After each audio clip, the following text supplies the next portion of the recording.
Hey guys, how y'all doing? It's me, Johnny, and welcome back to another one of our Sorare videos. Thank you so much for tuning in, guys, and I hope you guys are having a great time on Sorare, because I personally am. I'm very excited about what I'm about to show you. I've done a massive rebuild in the club. I've let go of a bunch of players that I wasn't necessarily happy with or had no use for, and traded them over for some ETH to be able to go ahead and rebuild stronger than before. Now, in the last video, I did go ahead and say I wanted to get myself a hill. I tried, guys. I tried many times. I wanted to be reasonable. I wanted to basically pay an insane amount, because if you consider this graph right here, hill has gone up to like 2.5 ETH. 2.35 is where I wanted to buy him. At the time, people listed him up for 2.55. And I basically contacted every single manager at this point in time and said, you know what? He sold for 2.35. I'll give you 2.35 or even up to 2.4 at times. I wasn't necessarily too happy with that. I think I said no to one guy. But generally speaking, I wanted to get him for around 2.3. And yeah, people didn't budge. And at the end of the day, I just decided, you know what? I know Hill is the best, but I don't necessarily need to get him immediately, because I have other areas where I'm not as strong as I thought I would be. If we look at some of the players that I had in my club, you could clearly tell that they had certain good moments, but no consistency and not as strong as I would like to have them. And especially some of them have been dropping down in form. Players like Chicharito, players like Tsunemoto, all those types of players that I personally really championed at the beginning when I got them, sadly are not necessarily in great form. So I wanted to go for people who have been in great form in recent times, but not necessarily players that have spiked up right now, but players that have been performing quite well since the beginning of the season, so I don't necessarily overpay too much for them. And I've gone for a couple of budget options as well that I felt very comfortable with. So the whole thing with Hill, me loading up the ETH to get him, 2.3 ETH at the time, I wanted to get him and it didn't work out. So I sat there and thought, what do I want to do? Like, which divisions do I want to play? I want to play in All-Star Rare Pro. I want to play in All-Star Rare, because those are the best prize pools, right? That's where I wanted to play. And I wanted to finally take Under 23 Pro serious. Now, the issue with Under 23 Pro was that Hassal got injured. He is basically out for a month. And during this time, there's a couple of game weeks that I can really utilize to my advantage if I have some really good players, because the River Plate boys play midweek most of the time at the moment. That's good. They're not playing on the weekends, and I believe their season is going to be over very soon. So the River Plate falls off. European under 23s are now off as well. They don't play anymore unless they play in one of these finals like Champions League or Conference League, like Feyenoord, for example. We have a bunch of these players not being able to jump in again. And if you have some really good America, J-League, or K-League players, you're in with a good shout. If you have some of the best players there, which we do, we have a really good chance of winning good rewards. So I thought to myself, okay, let's write this down. I sat there, I made a list of players, and I said, I need to strengthen every team to a point where I'm happy with it, and I feel like I'm going to be yielding really good rewards off each team. Because at the moment, the way my lineups have been, I personally have been thinking, my All-Star Rare Pro is good, but the rest is kind of trash. So if we go into Gameweek 270, for example, this All-Star Rare team, again, obviously didn't go too well. This team was a throwaway anyway, so all good. But this one right here, All-Star Rare Pro, had a bit of high hopes into it. Chesinha performed, Dembele performed, the rest sadly didn't. And I felt like the All-Star Rare Pro team has been my best strength so far, especially in certain game weeks where Morishige wasn't injured, right? When he was there, my All-Star Rare Pro team has been one of my best. I'm just trying to find one of these weeks. So there we go. That's one of these weeks where he was injured, so he wasn't playing, and I was a bit shocked. Then Game Week 264, I don't think I had him there. Game Week 262, one of these ones, I had him and I won something. So there we go. Yeah, the All-Star Rare Pro team. This is the one that I always prioritized, and I was always kind of able to put together a very good team for it.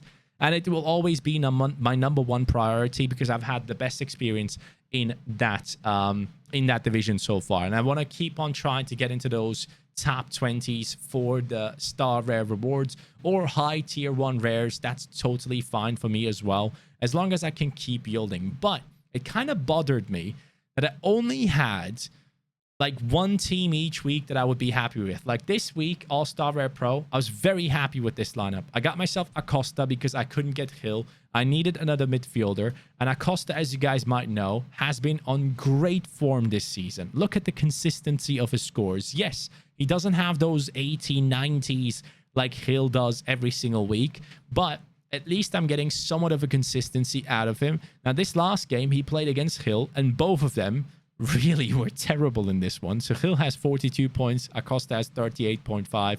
So both of them basically canceled each other out in that game, and everything happened around them. They barely had any say. I gotta say though, I watched the highlights. Acosta got the pre-assist for both goals. So at the end of the day, it was nice to see that he made the right decisions that led to a goal, but it did ruin this lineup. And it hurts even more because I had Pablo Ruiz in the All-Star Rare wasted along with two players that didn't start.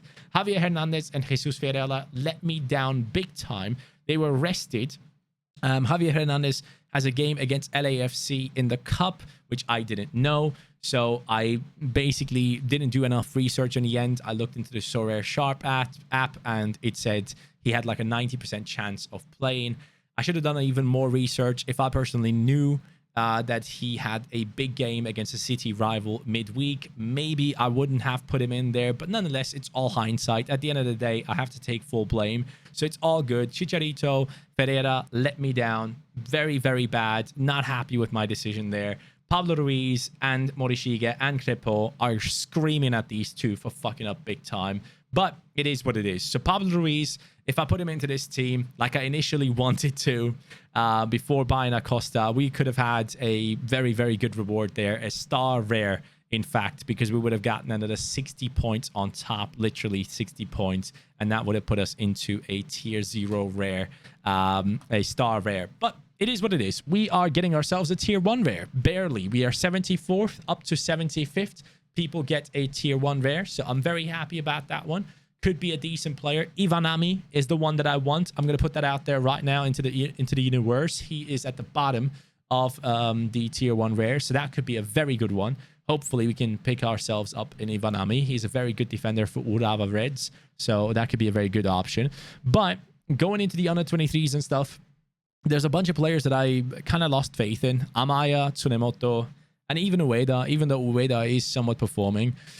I've let go of all these players. Ueda is gone, Amaya is gone, Tsunemoto is gone. I can also tell you that Chicharito is gone. A bunch of players have been put into a deal, and I've got myself a bunch of ETH.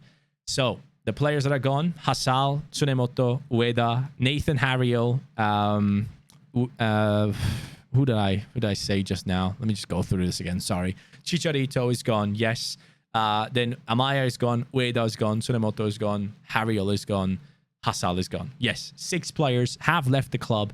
And for it, I've gone ahead and brought in some absolute bangers. Okay. Let me show you who I've brought into the team. And I'm so excited about these lineups coming up. All-Star Rare Pro. You can see with immediate effect Stefan Mugosa, one of the top scorers in the K-League. The guy scores goals for fun. He is too good for the league. You can tell it every time I see them play. The guy is so good in what he does. I'm very excited to have him in here.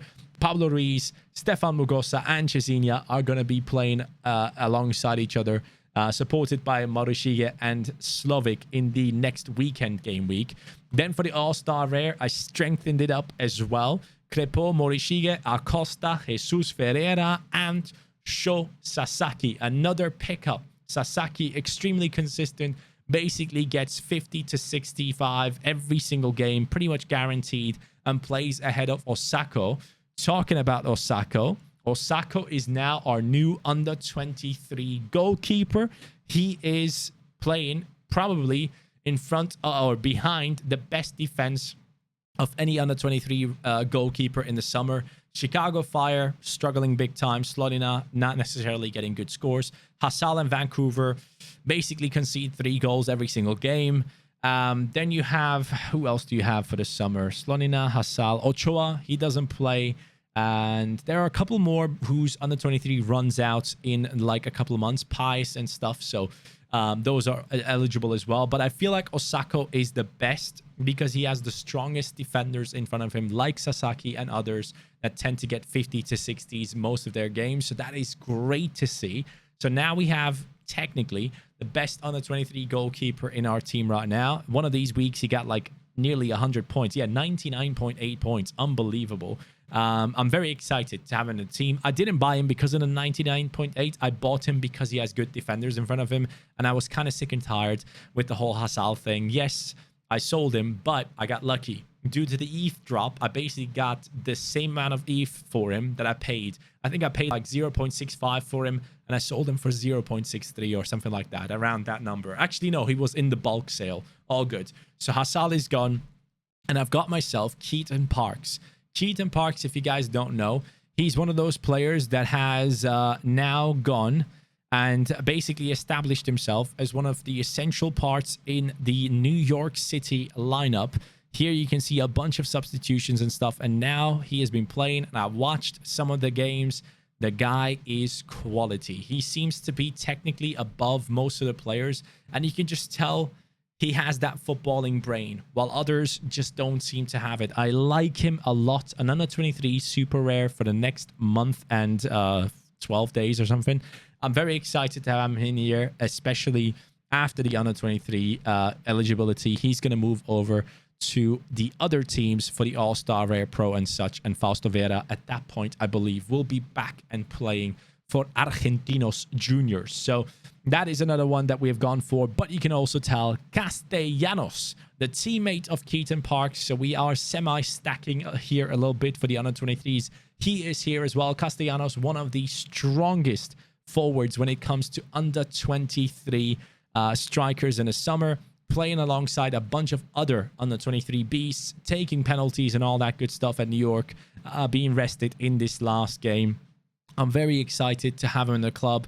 And also, I'm very excited about his rumors. Apparently, he might be going to River Plate after this season, which is great. I would not mind that at all. So he's supposed to replace Julian Alvarez. That would be amazing because River Plate obviously is an absolute dominant force. And if Castellanos plays in that starting lineup, he is going to be so good for us. So I'm excited to have him in the club. Then we also have brought in Joao Moutinho. Joao Moutinho has been one of the best defenders, if not the best defender in the MLS for scores. You can see it here: 63, 82, 65, 79, 77, 60, 52, 84. The guy gets ridiculous scores, even without decisives. So I'm very excited to have Joao Moutinho in the club. I think he's going to be quality for us. But again, it's another one of those that only has 1 month of under 23 utility left. I am fully aware of that. And due to that, I feel like his price was a bit lower than it should have been. So I got him and Keaton Parks specifically for this under 23 Rare Pro lineup. I am excited about that one because I trust in Fuji. I trust in Osako. I basically now have an under 23 that I'm excited about. But I also have Lee Han Bum. So Lee Han Bum is apparently the K-League Timber, according to Andrew Laird and PSU fans. The reason why I got him was I obviously had Han Bin, the goalkeeper of Seoul, and I also had Tai Sok. So I had my eyes on Seoul all the time. And I realized for myself at the time that this kid was very good. And I wanted to get a super rare for around 1,000 euros at the time. And I basically missed out.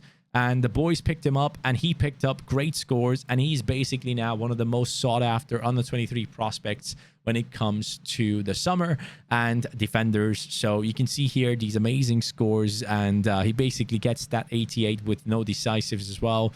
And he even gets a 69.9 in a loss. So he excites me a lot. I like him. He's a very good option for the club. So Hanbum is another player that we can have in here. Obviously, he is eligible as a backup for all the teams that we have, so that is great to have in the club. Him and Taesok both obviously from Seoul, and Taesok had just a good game as well, so that excites me. We have two good youngsters from Seoul, but you can tell I've made plenty of changes.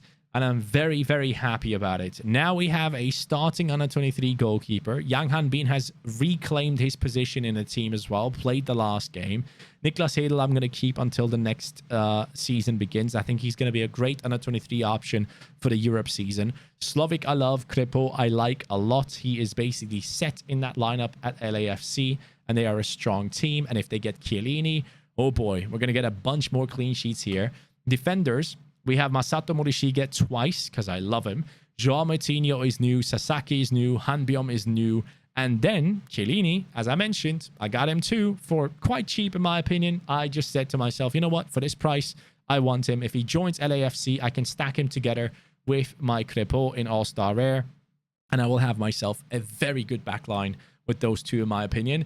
And then I've gone for Acosta, obviously, and Keaton Parks for the midfield for the summer. I like these two a lot. Wasn't able to get Hill, but it's okay. Now I feel much stronger in my midfield with Ruiz, Keaton Parks, and Acosta. And then for the forwards, we have some absolutely amazing options with Chesinia, Castellanos, Ferreira, Mugosa.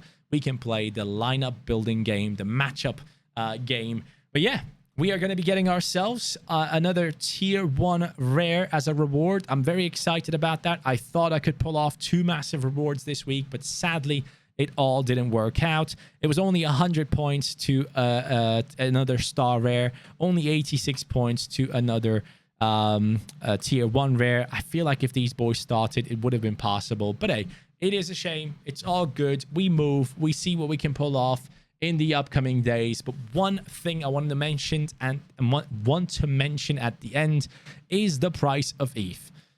Let me tell you guys, recession is basically fully here.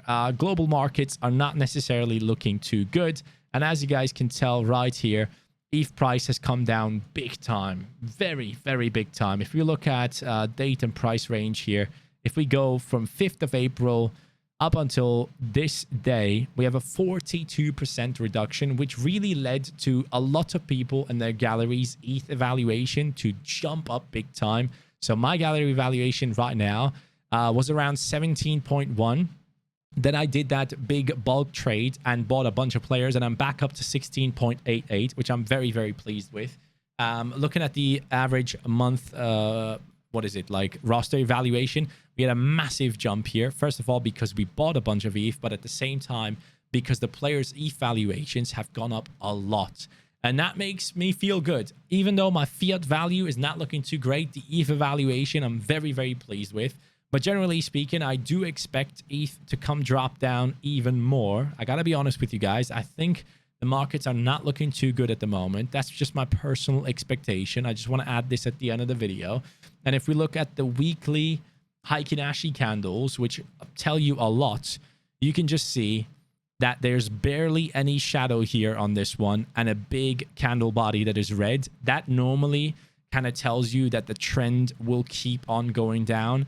And I can easily see ETH come crashing down to the 1,400s as well. It could happen. There are a couple of levels in here that are quite big. I think 1,600 is another big level that we need to keep an eye out on. Let me put a horizontal line in here. Let's say, yeah, right around there, like 1,500 something there, 1,589, right around that level. We have another level that we could bounce off, but it's not looking good. I feel like we could see another weekly candle that goes down, and Bitcoin, obviously, in that sense, it's not looking good, guys. It's all bad at the moment. We need things to turn green, but I feel like there's going to be a bit more pain before that happens. Good sign is, though, that RSI and MACD are quite low, so there is a decent chance that things could go up from here. But I feel like there's going to be a little bit more pain before we have a relief rally. That's just my personal opinion. Nonetheless, that was something I wanted to update you on. I'm very happy that I'm able to put this video out because I don't think I've ever been this confident with my gallery. I feel like for the first time, I actually have 3 lineups that I very much look forward to. And if one week I have a couple of DMPs, that's fine. I can put 2 extremely strong lineups up. That's okay for me. I don't need 50,000 lineups. Not yet. At some point, I want it, and I want all of them to be strong. But right now, I'm happy with 1 or 2 great lineups every single week. But if I can put out 3 All-Star Rare, All-Star Rare Pro, and on a 23 Rare Pro, which is my plan, at least for the next upcoming month. I'm very excited. Thank you guys so much for watching. I can't wait to see what's going to happen here. And yeah, looking forward to results in the upcoming weeks and the reward tomorrow. Have a good day. Take care and peace.